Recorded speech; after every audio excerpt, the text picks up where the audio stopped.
Les pinceaux sont nombreux et ont des formes différentes. Et selon vos besoins, il ne faut pas vous tromper. Le pinceau à bourron s'appelle le pinceau à rechampir. Celui qui est plat et large s'appelle la queue de morue.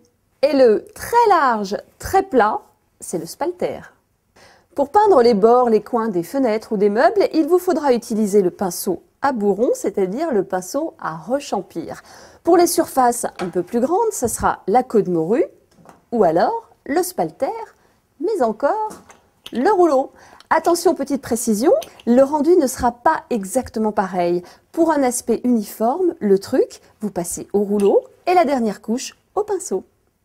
Après, il faut s'intéresser aux poils qui sont traditionnellement en soie de porc de Chine. Mais aujourd'hui, ils ont été remplacés par les poils synthétiques qui sont également très bien.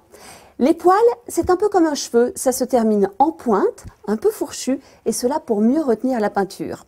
Avant d'utiliser un pinceau, frottez-le contre une paroi rugueuse, ce qui permettra d'enlever les petits poils avant l'application. Pour les laver, si c'est de l'acrylique très simple, de l'eau et du liquide vaisselle.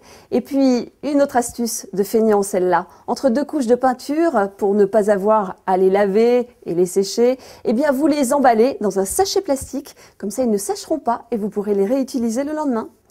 Ensuite, il faut faire attention aux couleurs qui sont présentes sur le manche ou parfois sur les poils.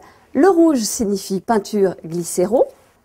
Le bleu veut dire peinture acrylique. Et le marron signifie application pour le bois verni, l'azur par exemple.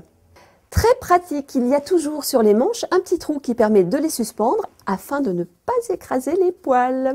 Alors, à vous de jouer et bon bricolage!